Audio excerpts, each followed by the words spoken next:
Wow, you look really good.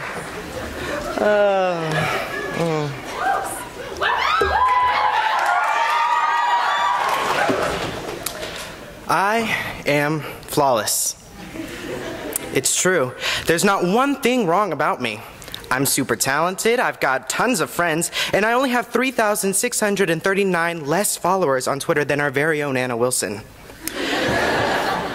I was also on the homecoming court, but lost position of queen to Olivia Massey. But we all really know who should have won. Queen Z reigns supreme.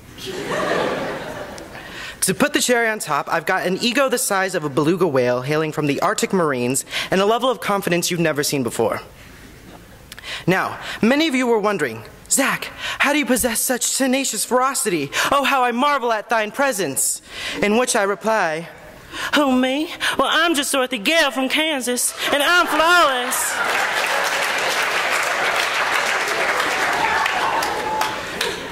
But the truth is, I wasn't always flawless. Since I was in the 6th grade, I experienced a few problems. Yes, I know, body odor and the latest level of prestige in COD Mod 2 was probably the worst complication to a middle school boy. But I was what you call special. I dealt with a lot of self-image issues. Not just physically, but mentally as well. As you know, I'm not the typical collegiate student. I'm not a 3-season athlete, I'm not stellar in academics, and I was too shy to even hold a conversation with my own family, let alone almost anyone at collegiate, except for the select few I've known for ages. So, this timid nature eventually led to total isolation. I distanced myself from family, friends, peers, and teachers as middle school went on, and I began to find myself in solitude. It was in 6th grade when it happened. I was confused with who I was, my sexuality, grades, self-image, etc., and I was ashamed of myself. So I started developing a necessity to cope with that feeling. So I did. I pulled out a razor and cut myself. And I liked it. I liked that sense of relief, that release, regardless of whether that feeling was only temporary. So it continued. And I felt as if I were inadequate to everything and everyone around me. That overwhelming sense of guilt slowly crept into my brain and intoxicated me with even more insecurities and desolation than I already had. I wanted to be like a lotus flower. I wanted to sink into the murky pond, disappear, and reemerge again with newfound beauty. I wanted to be the ugly duckling who'd come back with grace. I wanted to be everything but myself. But, as strange as it may sound, it was that little razor that saved me from going insane.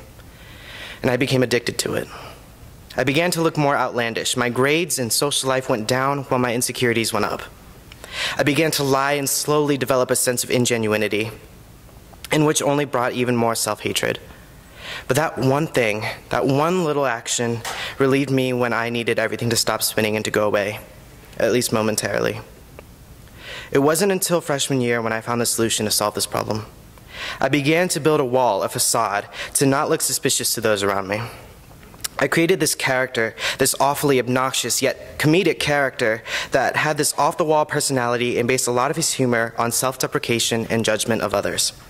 He began to claim himself as flawless. And it worked. And what do you do when something works? You take it and run with it. So I became this flamboyant persona who everyone began to believe was me. I developed this sense of immaturity to cover up what I was really doing at home. I wanted to fit in, to stop being that quiet, dorky kid. So I became good at wearing this mask every day. Not even good, I became great. But junior year was when it came down, and it came down hard. My social life and skills were going up, and I was even starting to become a little better in academics.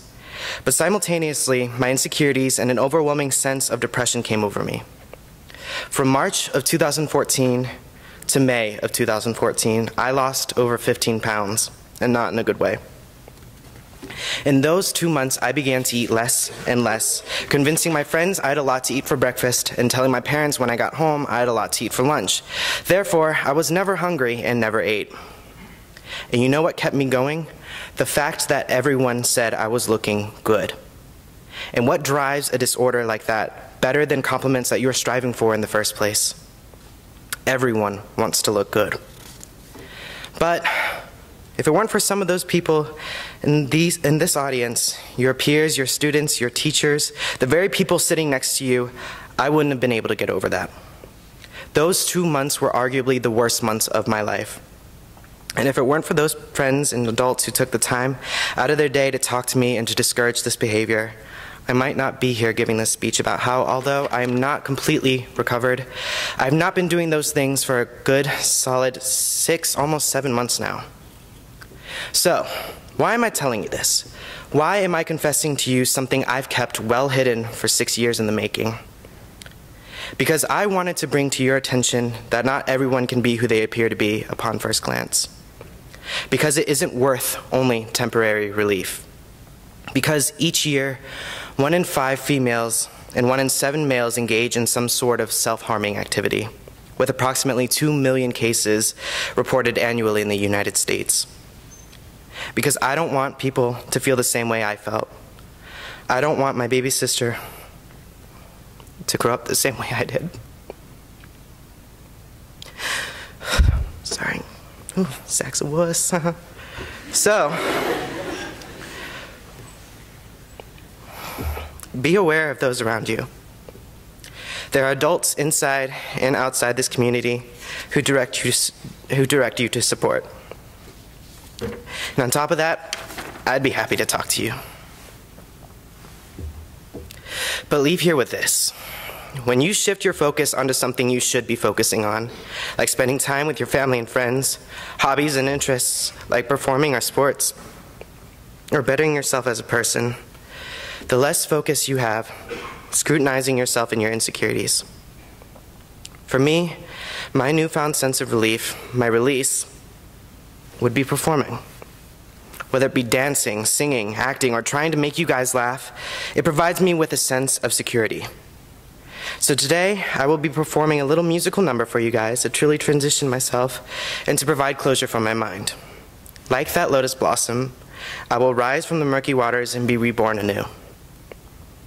Again, if it weren't for those of you who put their love on top, I wouldn't be here talking about how I wake up flawless or my big ego.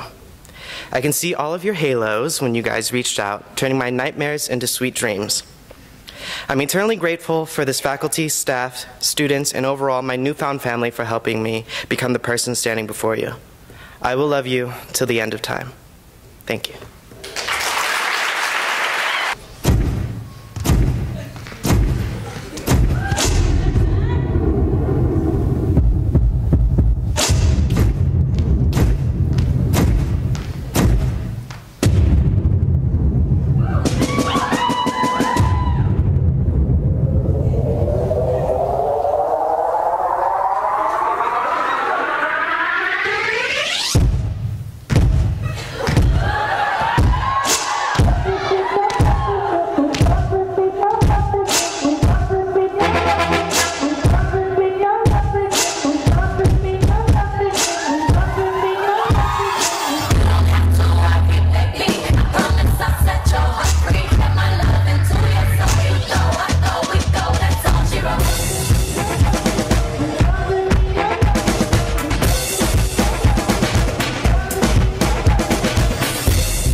This is Megan, and this is Brianna. I'll be your baby, promise not to let you go. Love you like crazy, say you'll never let me go. Say you'll never let me go. Say you'll never let me go. Say you'll never let me go. Say you'll never let me go. Baby, come on, get up on us, show me that you really wanna. I wanna be, you don't wanna love you, baby. Let's go. Let's go. I wanna provide this loving that you're giving. I ain't gonna need this suffocate. Let me head to toe.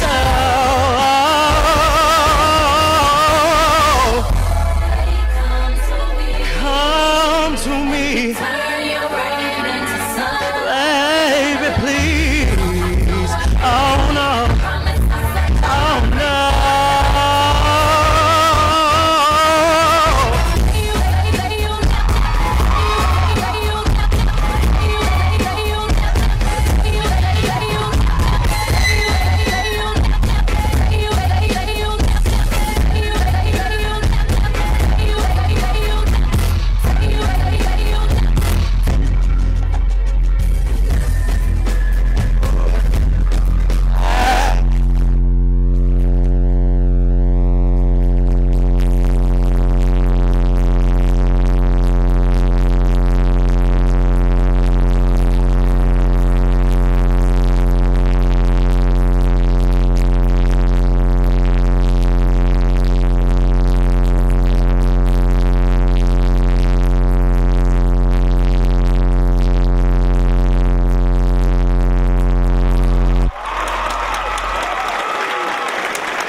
crazy.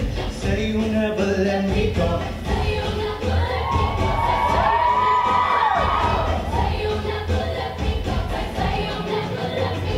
Baby, come on, get up on us. Tell me that you really want it. I wanna be you, I wanna love you, baby. Let's go. Let's go. I wanna provide something that you can make that suffocate me.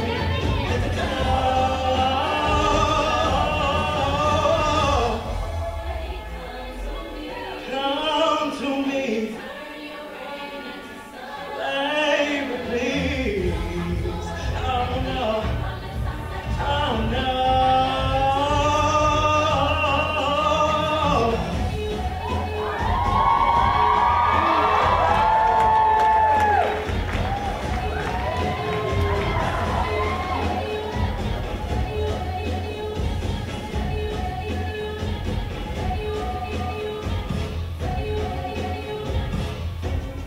I just wanna be with you. I just wanna live with you. I'll never let you go. Bring your love to me.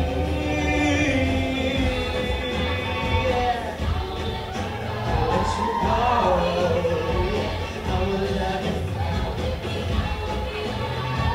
Kiss you one night. I will love you till the end of time. I'll be your baby. Promise not to let you go. Love you like crazy. Say you never let me go.